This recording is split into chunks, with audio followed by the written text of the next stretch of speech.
Hola, ¿qué tal a todos? Pues vamos a continuar eh, hablando de epidemias en redes. Esta va a ser la última sesión que hablemos de epidemias en redes. Ya lo que sigue nos tenemos que mover hacia lo que se llama modelos in silico. Eh, los modelos in silico, pues vamos a estar usando otro tipo de herramientas ya más computacionales. Tienen sus aproximaciones matemáticas en ambos casos, pero esencialmente el acercamiento es computacional. Vamos a hablar sobre autómatas celulares y vamos a hablar sobre vamos a hablar sobre eh, modelación basada en agentes. Entonces, tenemos que empezar a introducir. Primero vamos a hablar de la herramienta de autómatas celulares. Vamos a hacer varios modelitos. Vamos a ver unas implementaciones del autómata de Greenberg-Hastings, que lo podemos interpretar como un modelo epidemiológico en cierto sentido, porque lo que interesa ahí es un umbral y unos tiempos de espera. Ya lo estaremos viendo con cuidado esa parte. Eh, pero también me interesa cómo estos mismos modelos con los que estuvimos trabajando en ecuaciones y en redes, ¿no? Los modelos de cajitas, los SIRs, eh, cómo los podemos introducir en un sistema de autómatas celulares, y eso nos da una idea de cierta espacialidad, ¿no? Los ejemplos que vamos a ver están limitados en el sentido de que se piensa que es una epidemia tan rápida que no importa la demografía, ¿no? Entonces, en ese sentido están limitados, pero pues sí es un empujón hacia explorar la herramienta, ¿no? Eh,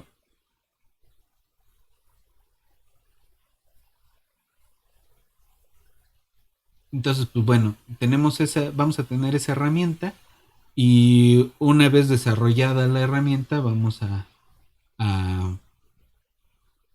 a seguirnos hacia modelación basada en agentes. Igual vamos a ver un poco de eh, algunos elementos esenciales de modelación basada en agentes, algunas aproximaciones teóricas hacia modelación basada en agentes, no con demasiada profundidad, pero sí al menos visitar y señalar dónde se pueden ir consultando esas cosas.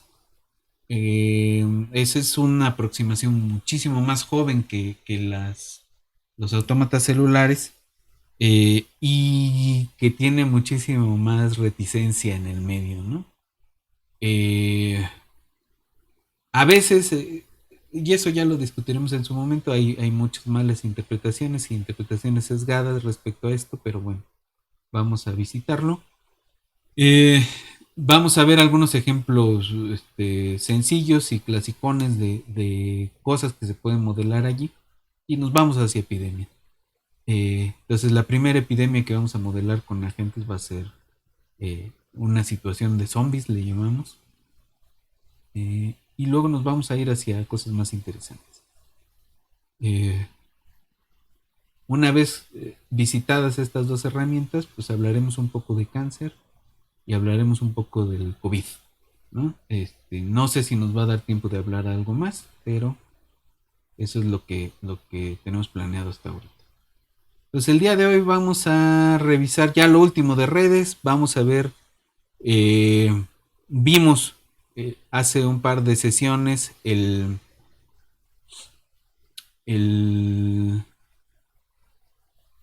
vimos hace un par de sesiones eh, cómo es el tamaño de la percolación que debemos, ¿no? ¿Cuál es el rango de percolación que tenemos que imponer dependiendo de la distribución de grados, ¿no? Entonces, en una distribución aleatoria, uniforme y con remoción uniforme de nodos, pues teníamos ya ahí un umbral de tamaño, ¿no? Y vimos una implementación interesante, ¿no? Ahora, pensemos en la siguiente cuestión y nos vamos a tener que revisar algo, otro concepto, no muy complicado, pero rápido. Este, Pensemos que no es una infección eh, que se transmita entre cualquier persona con la que tienes contacto, ¿no? Sino que es un tipo de contacto particular, eh, y que además estamos pensando en poblaciones que podemos separar claramente. Entonces, pensemos en una enfermedad de transmisión sexual en una población que tiene relaciones heterosexuales, ¿no? Eh, digamos, en una población que incluimos relaciones homosexuales, la, la topología de la red es muy parecida a las que ya vimos, con una salvedad. Los contactos sexuales no son aleatorios, ¿no? No son, no se distribuyen uniformemente. De hecho, pues, el contacto sexual sigue al menos aproximadamente una ley de potencias, ¿no? Hay algunos individuos que tienen muchos contactos y muchos individuos que tienen pocos contactos, tanto en volumen como en frecuencia, ¿no? Entonces, eh, se antoja que la topología más cercana a cómo se hace una relación sexual de pareja en general, pues es una topología de tipo Barabasi, ¿no?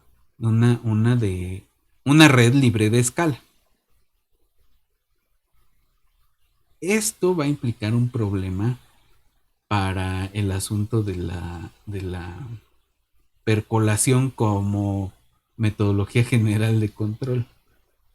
Porque resulta que por más que percoles una red de Barabasi, no hay forma de detener la difusión de la epidemia, ¿no? Ahora, si pensamos que la mayoría de los grupos humanos, digo, ahí habría que pensarle un rato, pero si resultara que las relaciones humanas son todas eh, una cosa como de adjunción preferencial, estaríamos en un lío, ¿no? Porque no hay control suficientemente duro como para romper los contagios, que parece ser que es lo que está pasando, ¿no? Pero bueno, vamos un rato al pizarrón y regresamos a ver al final de la sesión algo en la computadora y con eso terminaríamos con redes. Quizás esta sesión sea un poquito más corta, pero no, no, no me preocupa demasiado porque ya cubrimos bastante material, ¿no? Entonces, vámonos un rato al pizarrón.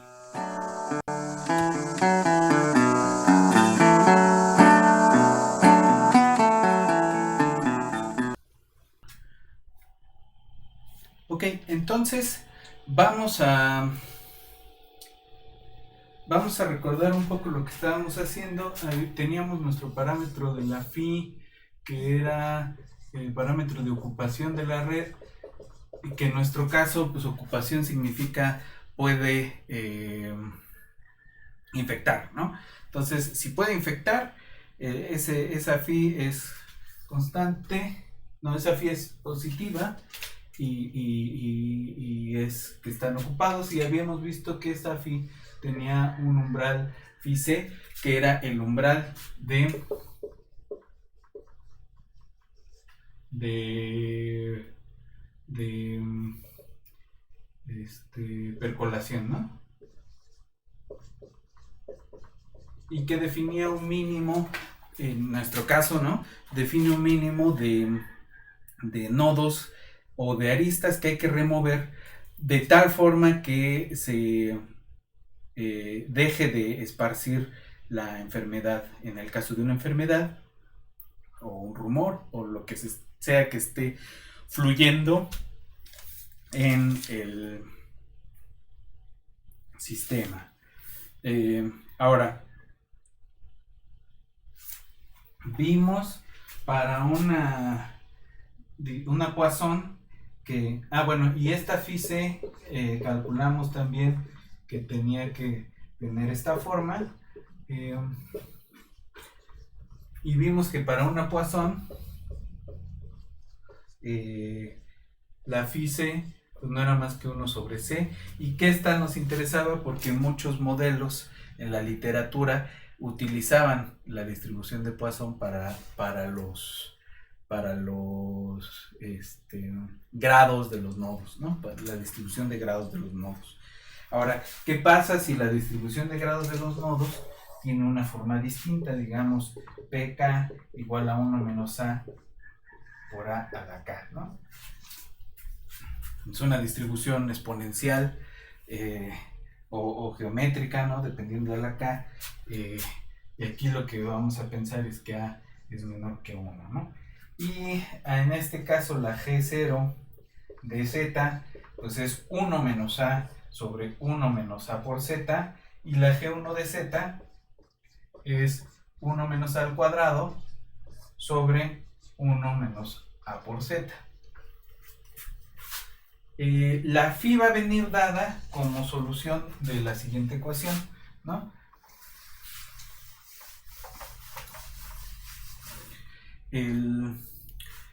Entonces la phi es solución de ¿quién? U es una polinomial de grado 3, y ahorita vamos a ver qué hacemos con ella.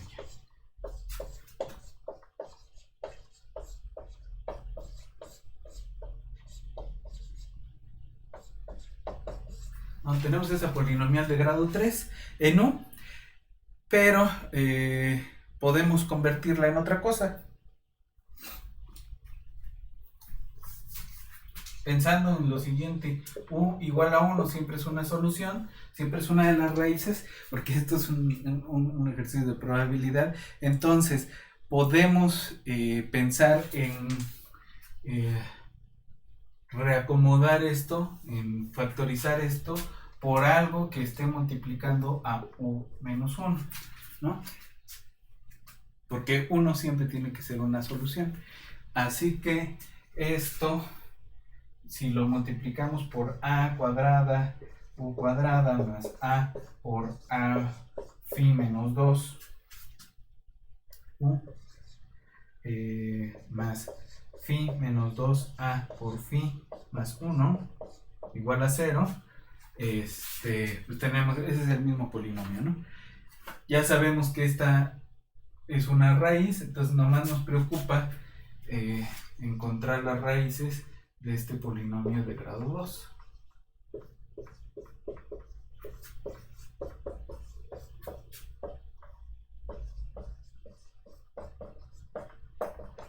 ¿No? Esto pues ya se puede resolver por cuadraturas, y tenemos que vamos a encontrar dos soluciones, ¿no? Para la U, pero hay una de ellas que es mayor que 1, entonces en términos de que estamos hablando de probabilidades, eso no nos interesa.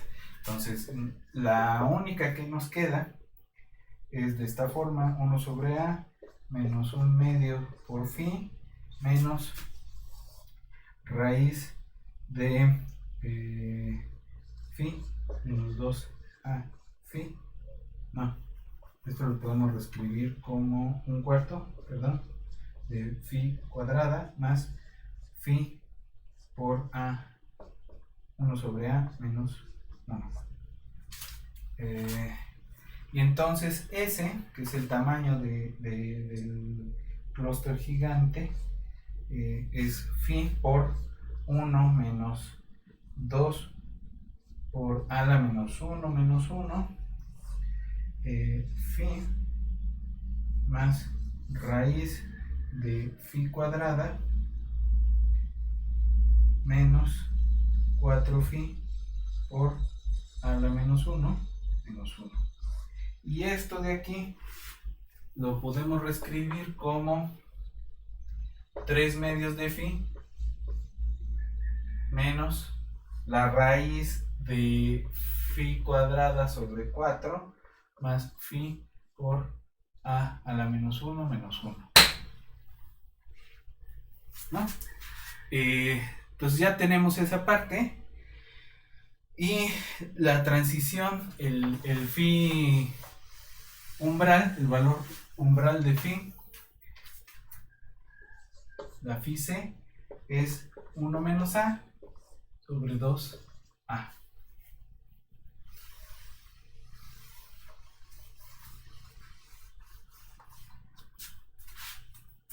Entonces ese es el umbral para esa otra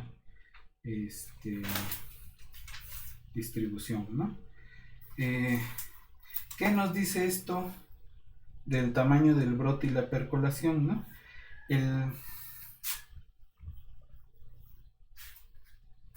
¿No? Ya habíamos escrito esto, qué pasa con el umbral y qué tiene que ver el umbral con el R0 o con una cantidad parecida a la R0 en esos términos, ¿no? Ahora, imaginémonos, bueno, en general, ¿no? La phi c,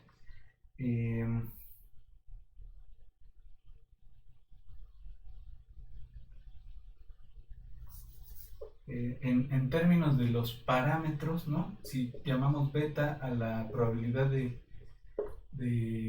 infección y la tau es el tiempo de espera,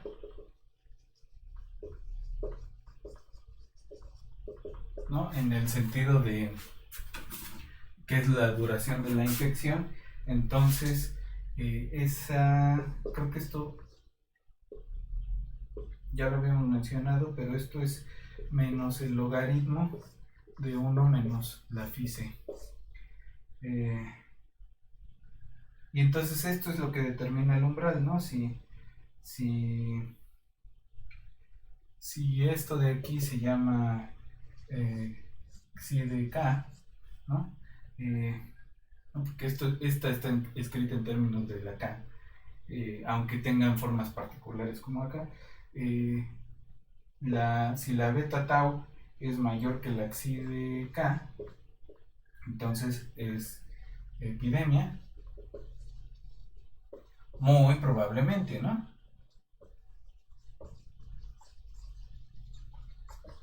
Y si la beta tau es menor que esa xi de k, que es como el R0, ¿no? Entonces no puede haber brote.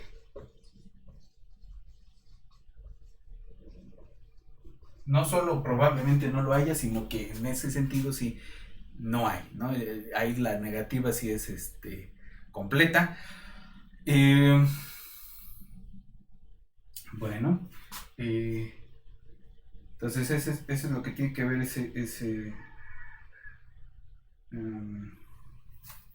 eso con la epidemia, con la duración de la epidemia, la severidad de la epidemia, o si hay incluso una epidemia, ¿no? ¿Cómo, regresando al ejemplo de la Poisson, cómo es el tamaño de la epidemia? Pues es 1 menos e a la c por u menos 1. Esto de aquí lo podemos reescribir como 1 menos e a la menos phi c por s, ¿no? Entonces esta phi c también nos dice de qué tamaño es la población infectada, ¿no? Que tiene que ver pues con el tamaño del clúster gigante mínimo que hay que desconectar. Ok. Entonces la phi también la podemos pensar entonces como una probabilidad de transmisión y la phi c como un umbral de, de vacunación si existiese la vacunación, ¿no? O el umbral tras el cual se alcanza la inmunidad de rebaño, ¿no? Ahora, pensemos en otro caso. Esto, hasta aquí hemos estado pensando en una epidemia que se transmite directamente de individuo a individuo. Ahora pensemos que se transmite entre grupos de individuos, es decir, solo se transmite entre individuos de cierto tipo y otro tipo, ¿no?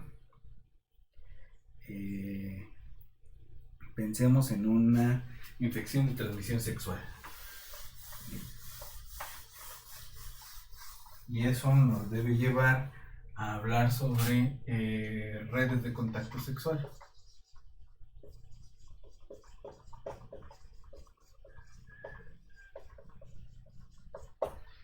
Eh, y allí el caso más sencillo es hablar de relaciones homosexuales, porque todos son del mismo tipo en ese sentido, ¿no? Y lo único que preocupa es cómo se forman las parejas. Y allí, ojo, entonces el problema cero es cómo se forman las parejas, ¿no? Porque esto determina la topología de la red.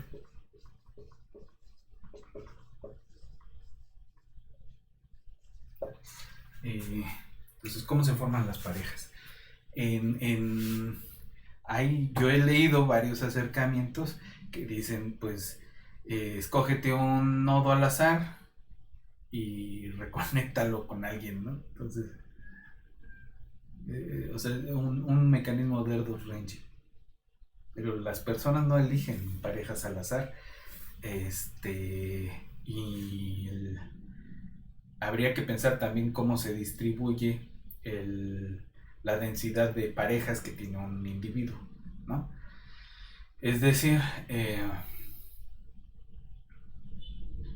cómo modelamos los promiscuos en una red de contactos sexuales.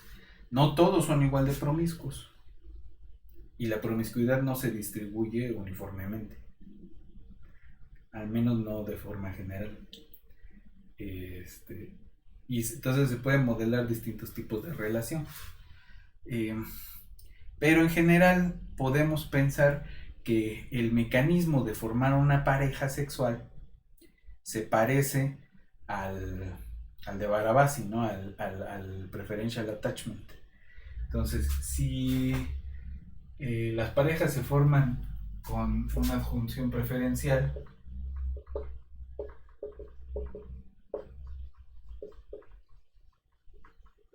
pensando en que el que liga más, o quien liga más, ¿no? Más bien.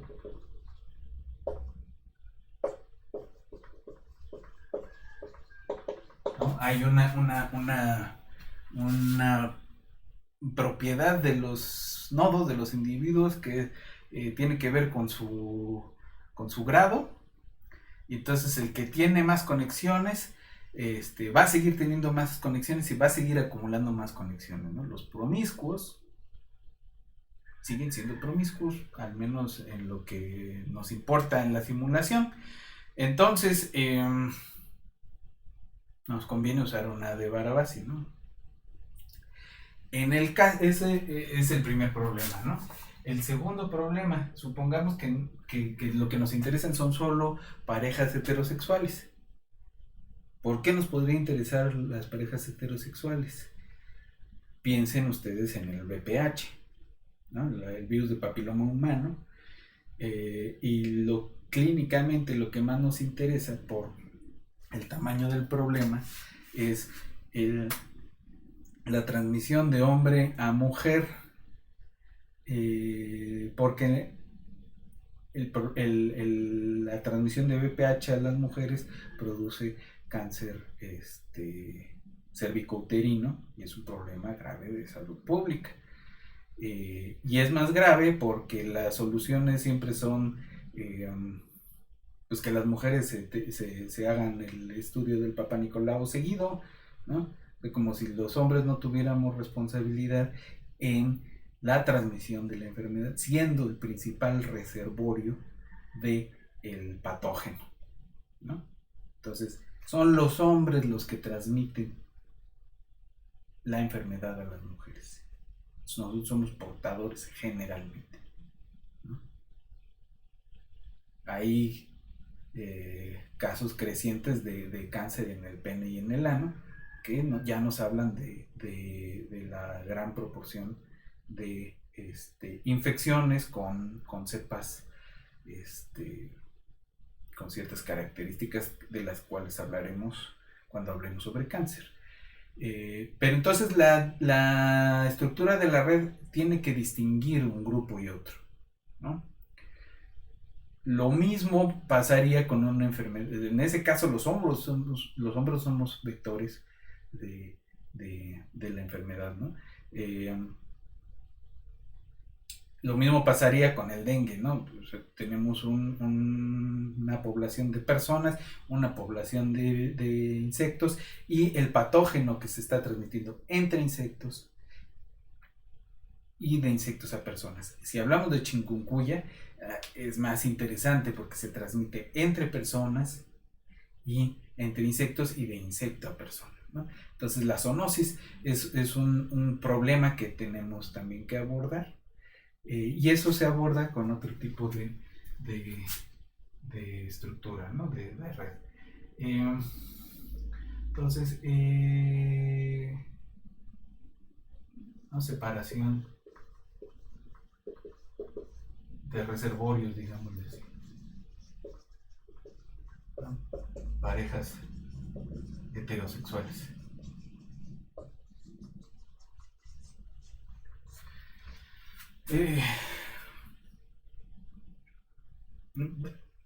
Quiero insistir en esto, ¿no? Por ejemplo, en VIH se estudia mucho el caso de parejas homosexuales, porque siempre se les ha considerado una población de alto riesgo, pero los casos más avanzados que se encuentran de VIH no son en población homosexual, son en amas de casa con maridos promiscuos, o amas de casa que fueron promiscuas en algún momento y que tuvieron una pareja todavía más promiscua que ellas, ¿no? Pero las amas de casa son un grupo de peligro, ¿no? ¿Por qué? Porque además esta cultura de hacerse el estudio no se tiene en esa población, ¿no? En la población de individuos casados, ¿no? Ambas parejas consideran que el otro está en una relación monógama, y de todas formas ellos de manera irresponsable no se hacen la prueba.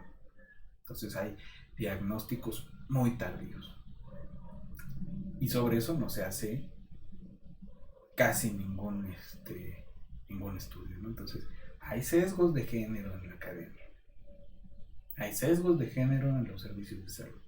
Entonces, no nos hagamos con que la igualdad ya está ganada, ¿no? Necesitamos entonces una estructura para estudiar este tipo de cosas, y eso nos lo va a dar las gráficas n partitas, ¿no? Entonces pensemos qué cosa es que esto implica una partición del conjunto de nodos, o n particiones, ¿no? N particiones del conjunto de nodos, donde una partición no es otra cosa más que la separación de nodos en conjuntos no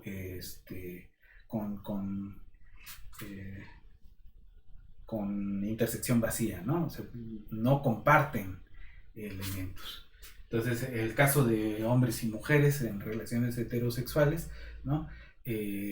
Solo es uno de este lado y o bueno, las conexiones son entre uno de un lado y el otro de otro lado, ¿no? Que estos o estas pueden tener múltiples conexiones, ese es otro problema, más de índole social, pero el problema matemático es simplemente separar quiénes pueden tener conexiones en lo que interesa a nuestro problema, ¿no? Entonces, en este caso vamos a tener dos particiones, hombres y mujeres. Mujeres y hombres, ¿no? Entonces, la regla es que las conexiones van de un conjunto a otro, ¿no?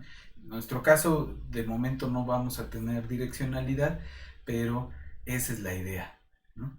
Entonces, no solo vamos a preguntarnos por la topología, que aparentemente es una vara base, una de leyes de potencia, sino que además es una gráfica que se llama bipartita. Entonces, vamos primero al primer problema, y el otro simplemente les voy a enseñar el ejemplo de una bipartita y qué pasa con una bipartita Barabasi en cuanto a su percolación, ¿no? Ok.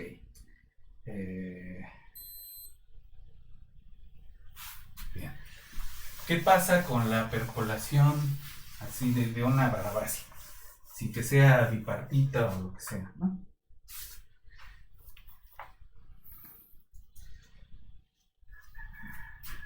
Entonces,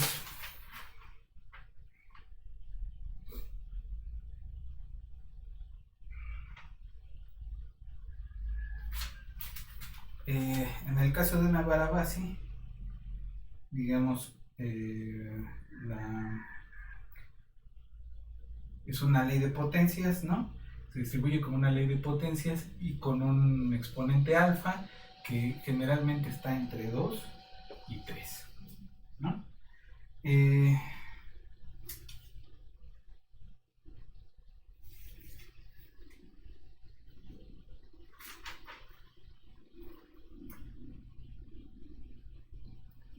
Entonces, nos interesa cómo es la G1 de U en este caso. Y la G1 de U va a venir dada en una Barabasi cerca de U igual a 1 como 1 menos G1 de U igual a C por 1 menos U a la beta, ¿no? Esa beta, ¿quién es? La C y la beta son mayores que 0, la beta es menor que 1, y lo que tenemos en este caso es que el gradiente de G1 de U en U igual a 1 es infinito. Entonces U1 menos U igual a C phi a la 1 sobre 1 menos beta. También podemos pues aproximar la G0 de U en su desarrollo de Taylor, ¿no? Entonces esta es aproximadamente la G0 en 1 más la G1 prima 1 U menos 1, y esto es aproximadamente 1 más K U menos 1.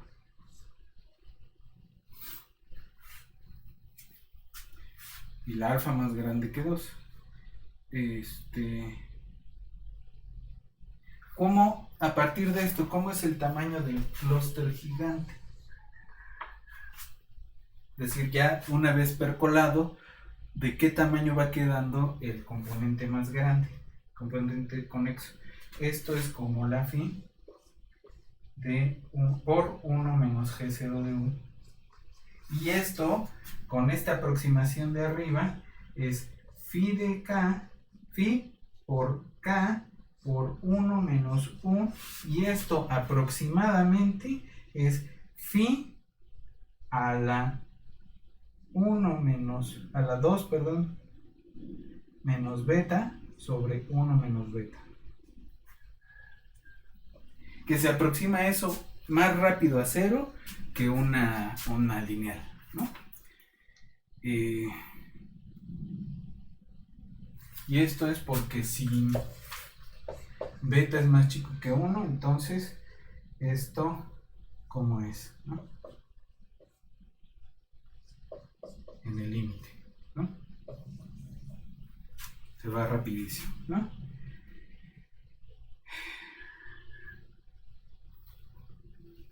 Cuando la phi está muy cerca de 0, cuando la phi se aproxima al 0, el clúster es muy pequeño.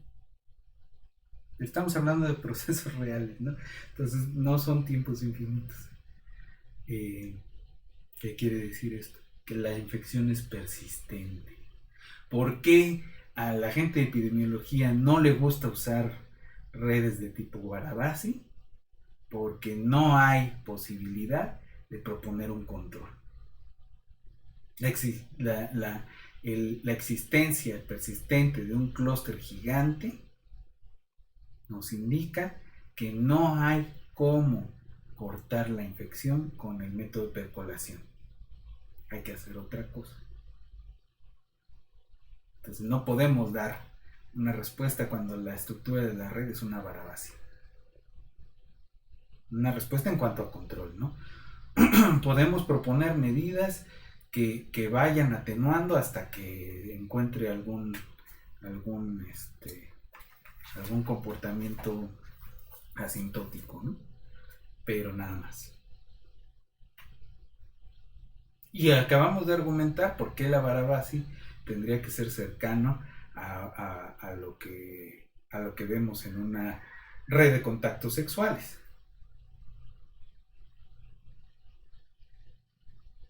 Entonces, es un problema difícil. Ahora, vamos, esto es lo que tiene que ver con la percolación de Barabasi. Ahorita lo vamos a ver en la compu. Vamos a ver primero cómo podemos dibujar redes bipartitas. Y con eso terminaríamos la parte de redes y nos vamos hacia otra cosa, ¿no? Entonces, vámonos a la compu.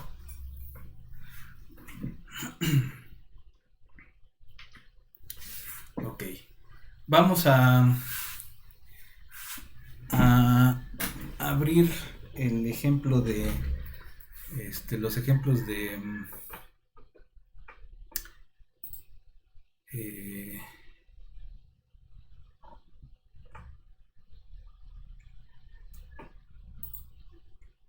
los ejemplos de Sayama.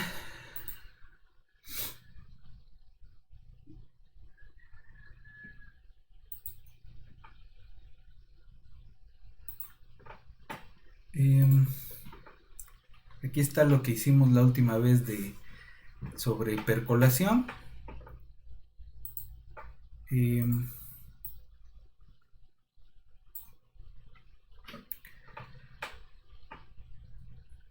Y por acá abajo,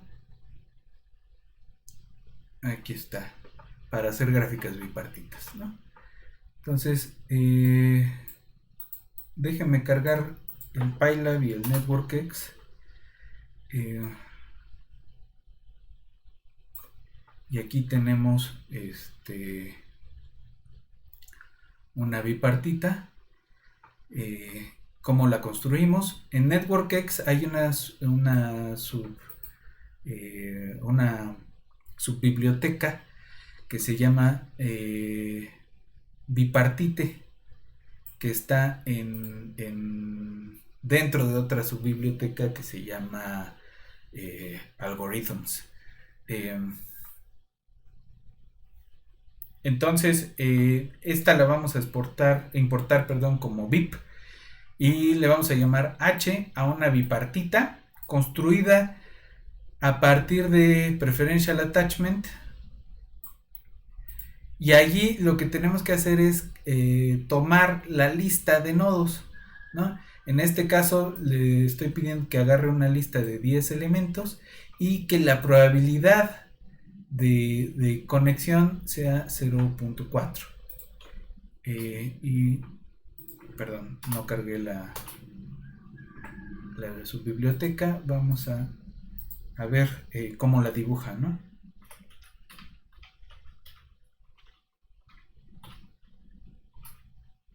Entonces, aquí hay un nodo aislado, ¿no?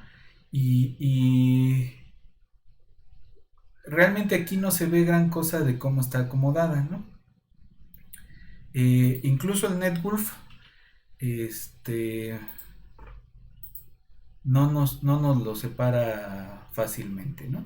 Entonces, vamos a ver Visual NetWolf, perdón, net.visualize h y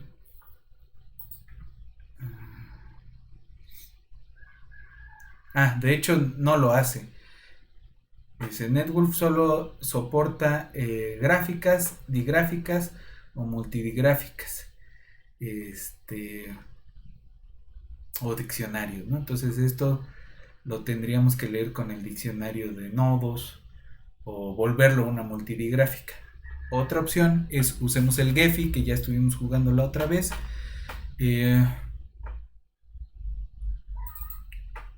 Entonces podemos abrir Gephi.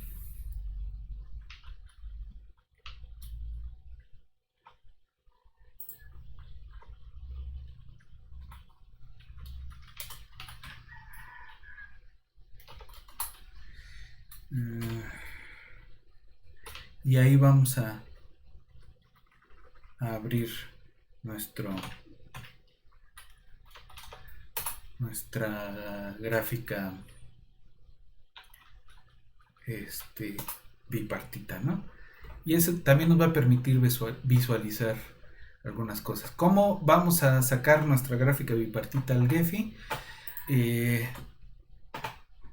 Tenemos que escribir un GML, ¿no? Que es la forma en que podemos comunicarnos con las cosas que lee Gephi.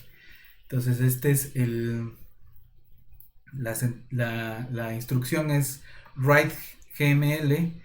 Hay que ponerle la gráfica que queremos que escriba y aquí el nombre que queremos que tenga, ¿no? Yo le estoy poniendo prueba bipartita y ahora vamos a ver el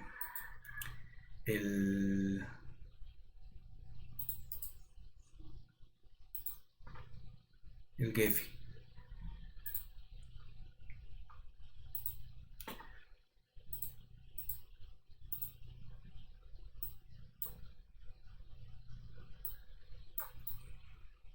Entonces, aquí ya abrí Gephi y lo que voy a hacer es abrir mi archivo de la prueba bipartita.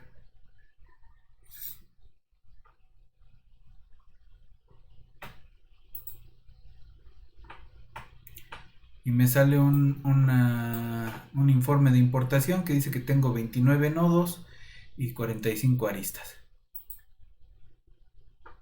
¿no? Entonces, ¿cómo se ve cuando la abro en el Gephi? Pues tampoco se ve mucho, ¿no? Nomás que sí me pone ahí unos pesos en las aristas.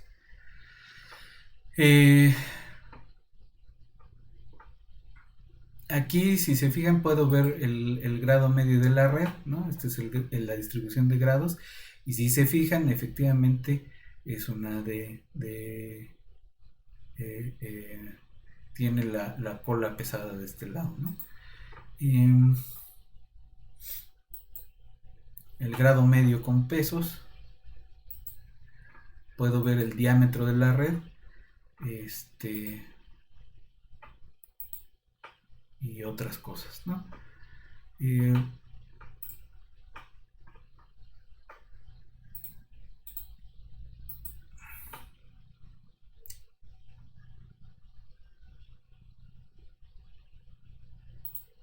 Aquí, ahora sí ya se ve. No, todavía no. Ahora sí. Entonces aquí, de este lado derecho, se puede ver varias métricas de la red, la modularidad, la densidad del grafo, cuántos componentes conexos, ¿no? Tiene dos componentes conexos, el coeficiente de clustering. A ver, es que se lo pedí para una con direcciones y yo quiero una. Tiene clustering 0, debe ser un clustering pequeño, y demás, ¿no? ¿Cuántos nodos hay? No, este es solo para gráficas dinámicas, ¿no? Entonces ahí está. Eh,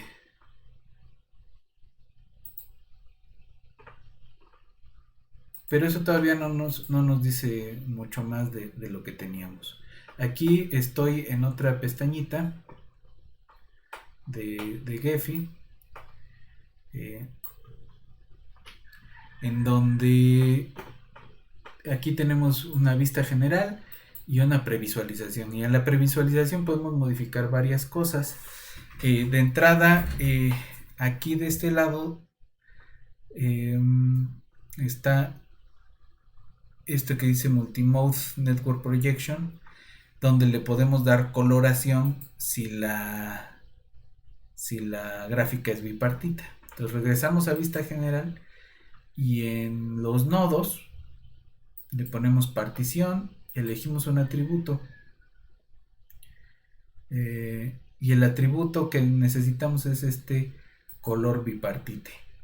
Entonces podemos poner unos rojos y otros verdes oscuros, ¿no? Y las aristas las dibujamos de color eh, algún gris o algo muy oscuro, ¿no? Un azul oscuro. eh,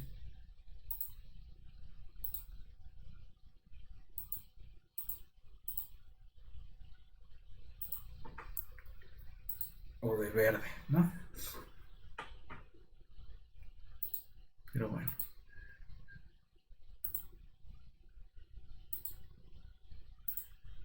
las ponemos todas cafezosas o lo que sea, ¿no? Eh, Otra vez aquí en la previsualización, pues ya tenemos, ¿no? Digamos que los rojos son, pues una parte de la pareja y los verdes son otro, ¿no? Eh, que los verdes infectan a los rojos, por ejemplo, ¿no? Eh, entonces ahí está. Es una forma de dibujar. También podemos reacomodarlo aquí en distribución. Hay formas de. A mí de Fruiterman Rheingold. Este.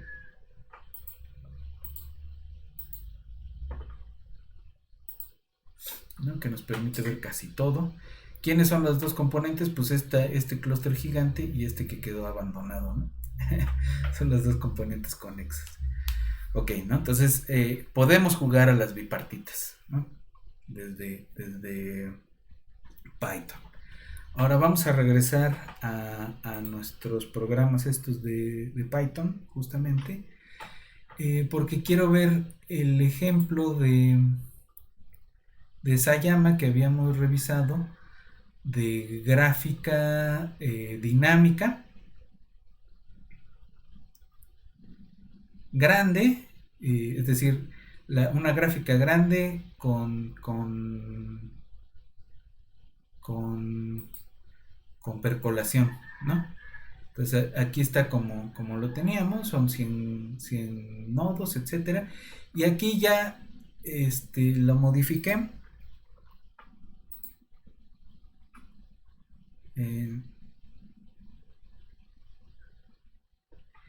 y en vez de una R2 Range, le estoy pidiendo que la red sea una de las que están alojadas en bipartite, ¿no? Entonces bipartite está en algorithms.bipartite, .preferential attachment graph, y ¿de qué tamaño va a ser la red? Pues del tamaño de la población, pero lo que tenemos que dar ahí es una, una lista, ¿no? Entonces damos un range de 0 al tamaño de la población y pues la probabilidad de enlace está dada desde antes, ¿no? Eh, Justamente esa la vamos a modificar. Bueno, quiero que la vean así y luego vamos a modificarla, ¿no? Eh,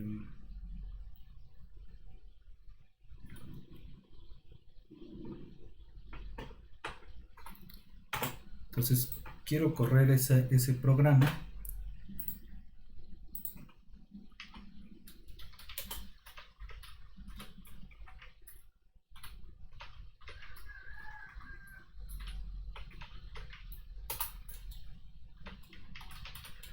Eh,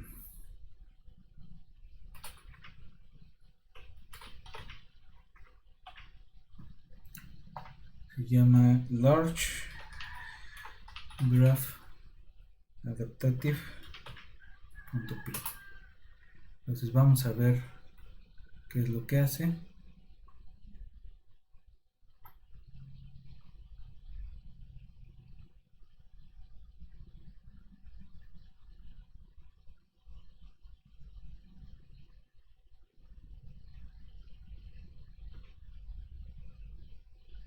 Ahí está.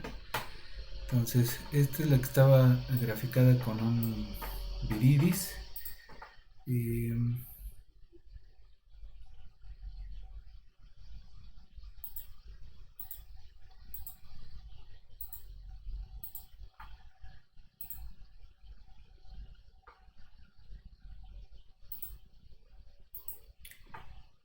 ahí está. Pues ahí está la ventana de la simulación.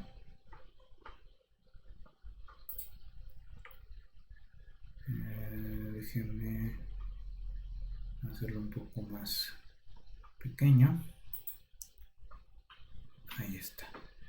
Entonces, ahí la tenemos.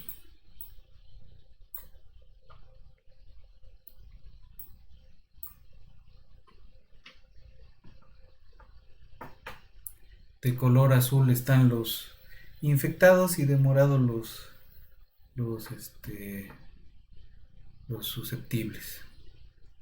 Y está bien retacada y eso va a sufrir un proceso de percolación. ¿Se acuerdan la vez pasada, pasados los 300 puntos, los 300 pasos, ya teníamos percolada la red y ya había sido controlado el, controlada la infección, ¿no? La epidemia.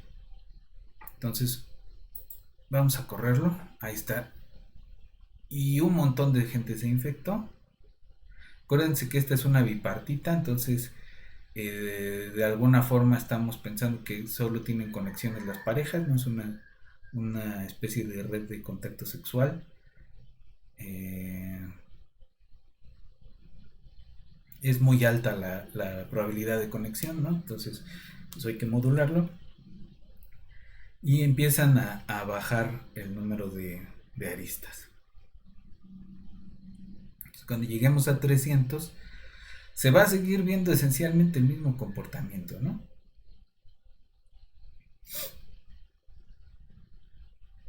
¿Por qué? Justo porque la percolación no está funcionando del todo.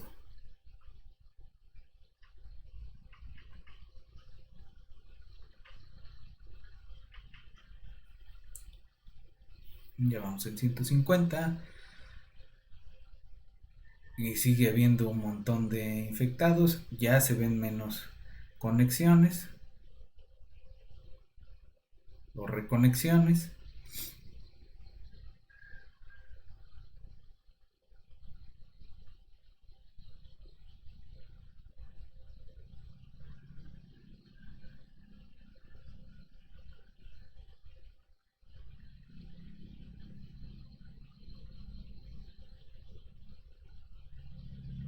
Ya vamos cercanos a los 300 y no se ve que disminuya la, la epidemia.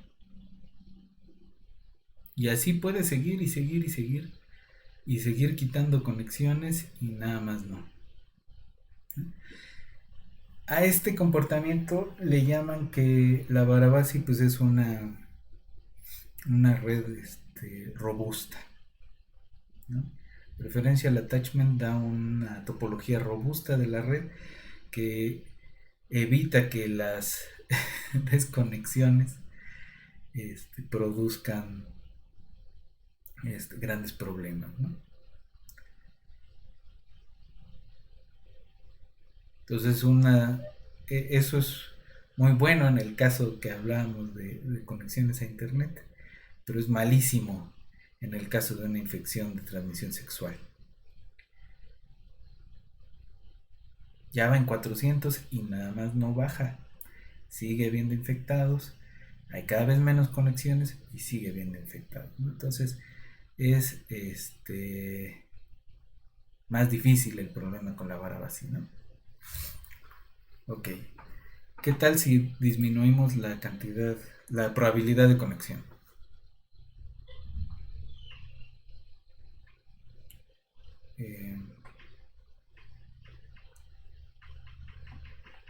Entonces déjenme ir a la otra ventana.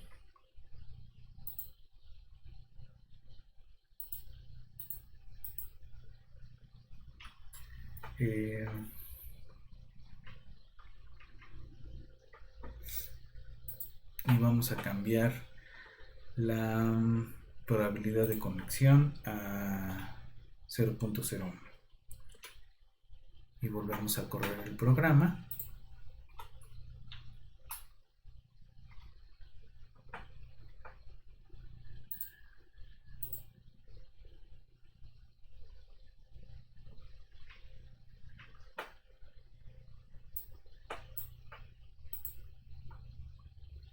Entonces podemos ver una red menos densa. Es otra vez una Barabasi y hay dos individuos infectados, ¿no?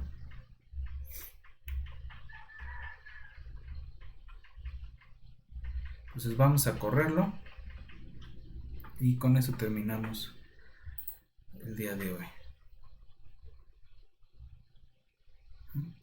Entonces empiezan a removerse conexiones.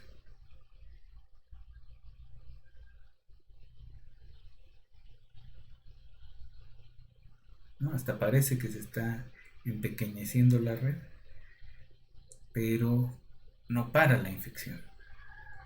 ¿Por qué? Porque es muy robusta la red de Barabasi. Es muy robusta una red de contactos sexuales. Entonces, sigue siendo un problema de interés tanto matemático como biológico, el control de este tipo de enfermedades, ¿no? Entonces con esto lo dejamos correr y nos vemos en la siguiente sesión. Vamos a empezar con autómatas celulares y modelos asociados a esa parte de las matemáticas, y luego ya veremos cómo modelamos epidemias con autómatas celulares. Entonces, de momento le dejamos aquí y nos vemos en la siguiente sesión. I don't know where I belong, but I know just what I like. Kicking up dirt.